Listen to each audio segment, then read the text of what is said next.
حار اليوم، شوي شوب على هيك لبسة.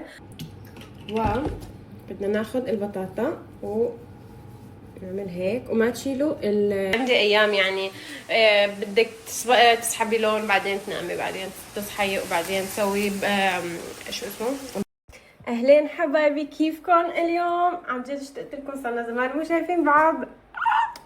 زمان كتير مو شايفين بعض.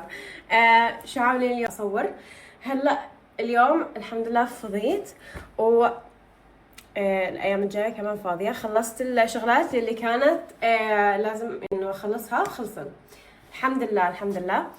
اليوم رايحين انا واحمد عند شهد نسهر. بس بدنا ناكل اول، احمد لسه بالشغل فراح اسوي اكل هيك شوي على السريع. شوف اظافري قبل ما حدا يعلق، انا رح اعلقها حالي.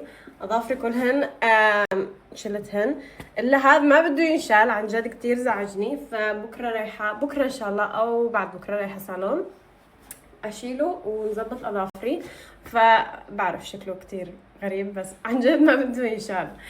anyways outfit check، ما بعرف اذا بدي اغير او لا لانه الجو شويه حار اليوم، شوي شوب على هيك لبسه. maybe اغيره I don't know، بس حبيت الكولرز. هلا بدي اسوي اكل قبل ما احمد يجي من الشغل.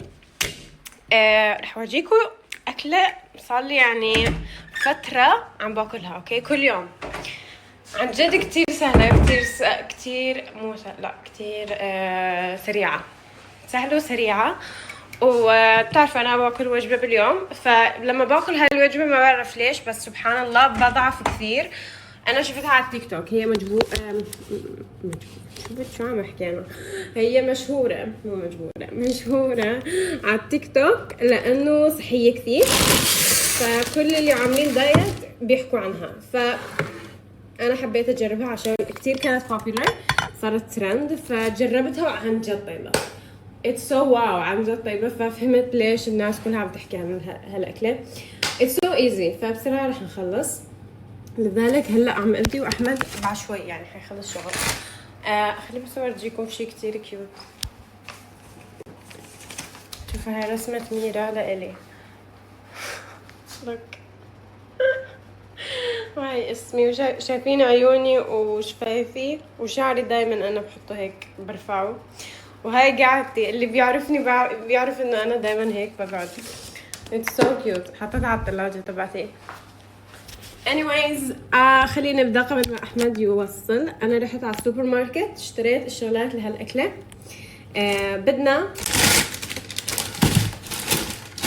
سويت بوتيتو، هي البطاطا السويت، هاي الاورنج. اشتريت كم وحده. وبعدين بدنا افوكادو، بدنا كوتج تشيز، وبدنا لحم مفروم وعسل وشي هيك صلصة سبايسي، اي صلصة بس تكون سبايسي. المهم لسه ما رحت، انا شفت البيت تبع شهد، فاليوم بدنا نروح نشوفه انا واحمد. بس شفت على السناب شكله كتير حلو. انا ورجتني صور كمان قبل لا يروح عند لإله، كان كتير حلو. بدنا بس نغسل البطاطا كتير منيح. عندي سؤال لإلكم، بعرف 100% انه الكل رح يختلف على هذا السؤال، بس محتاج عن جد كم رأي اوكي. اي احد عم شوفه عم اسأله على هذا الرأي، لانه شي بخوف الي، وهو بدي بعرف ما تحكوا كتير انه تعبتي شعرك وهيك، بعرف I know. بس مفكرة اصبغ شعري بني. صبغة البني شوية سهلة، هي بس سحب لون من دون الامونيا. سحب اللون بيكون شوية صحي هذا للشعر اللي اشتريته. وبدي احط تونر، فالتونر كمان ما بيدخل بالشعر نفسه، فما راح اتعب شعري كتير هالصبغه. بس لسه ما بعرف، انا كتير ناس بتحكي لي سوي شعرك بني، سوي شعرك بني، الاسود مو حلو عليكي. وناس بتحكي العكس. I don't know، شو رايكم؟ اصبغه بني ولا لا؟ حايره كتير كتير كتير. بليز اكتبوا انتوا رايكم، عن جد بدي كل الاراء اليوم، لانه اذا يس يمكن اصبغه بكره، يمكن، لانه اشتريت الشغلات كلها وصلهن بالخزانه شي اسبوع اي ثينك. ف اوكي هلا شوفوا عندنا البطاطا هون، بس بدنا زيت زيتون شوي على كل وحده، وبدنا ناخذ البطاطا ونعمل هيك، وما تشيلوا القشره منه، خلوها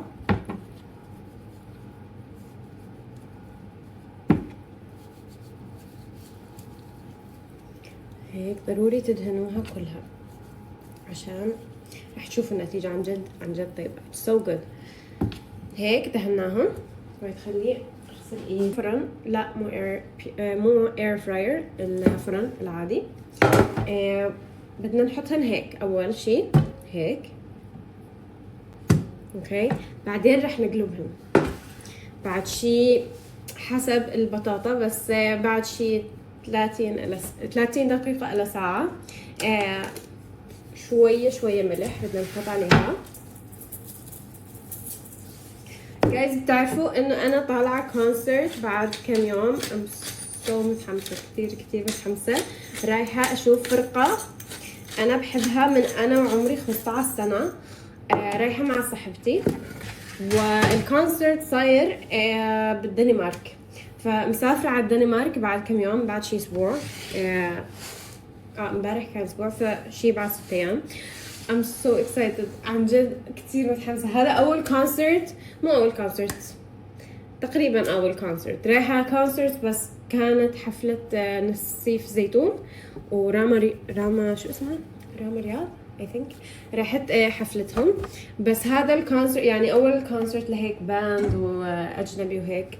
I'm so excited. فلازم أقرر لبسه. كتير متحمسة أنا. ان شاء الله رح نضل هناك شي يومين، فانا عم ادعي بليز ادعوا لي انه شهد ما تولد هاليومين يا رب يا رب. حكيت لها بليز استنيني بس عشان ارجع، هن بس يومين وراجعه. اوكي. بعرف انه المنظر هو انه شهد عادتني، بس عن جد ما عادتني، لسه ما انعدت. هاي يمكن اول غيبه لي هيك فتره طويله I think. او لا ديك المره لما مربت I think اطول غيبه. ما راح غيب عن جد. لو تشوفوا البيت قد ايه كركبه، حتى هلا اذا افتح لكم الخزانه والمخزن بتشوفوا الكركبه. كنا عم نشيل غراض بالبيت، نعزل للمخزن، كتير شغلات عن جد. فكنا انا واحمد اثنيناتنا مشغولين، يعني لو ملاحظين حتى تيك توك اصلا ما مصوره لهالدرجه، كنت مشغوله.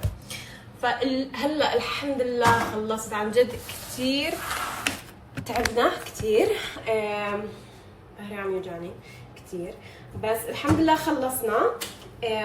فما راح غيب. هلا نبدي مرة تانية. كل يوم بدكم تشوفوني على السناب، رح ارجع لكم كل يوم. حتى تخيلوا انا بهالكركبة والستريس كنت دائما بدي اصور، بس ما عندي هالفترة. يعني اذا اصور يمكن عندي هيك شي ساعة، ما راح اصور لكم هيك سنابات كتير وهيك. فحسيت انه احسن انه اغيب، لانه ما حدا هيك بده يدخل على كم سناب وبس. بس هلا خلصنا. باي ذا واي عندي اخبار كتير حلوة، كثير حلوة الاخبار، وهو انه اخيرا جايز هدهولك بليز، واخيرا وصلني موعد للرنين للراس، الاشعه المغناطيسيه I think. واخيرا عشان الورم شو اسمه العصب الخامس. واخيرا راح اروح ويعطوني الاجوبه. واخيرا هو بالسويد هيك تنتظر اشهر لحتى يوصل لك الموعد، بس برضو الطب تبعهم كتير منيح.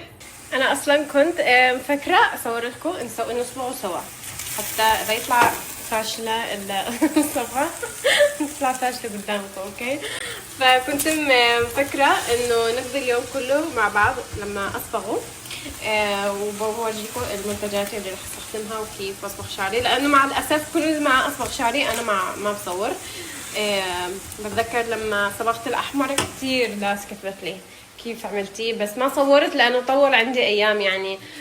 بدك تسحبي لون بعدين تنامي بعدين تصحي وبعدين تسوي شو اسمه بلوندر وهيك يعني، فطول عندي فما صورت.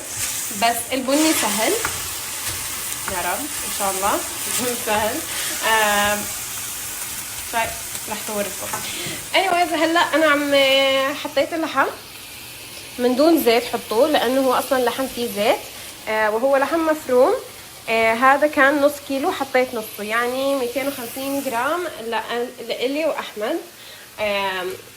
رح ورجيكم شو اسمه كبر الصحن بعدين عشان تعرفوا الكميه اللي انا باكلها. يعني كثير ناس بتسالني اوكي بتاكلي مره باليوم؟ طب لما انا باكل هيك كثير باكل اوفر هيك، ما هو السر انه ما يكون كثير اكل باليوم كله. فرح ورجيكم بعدين كيف كبر الصحن تبعي.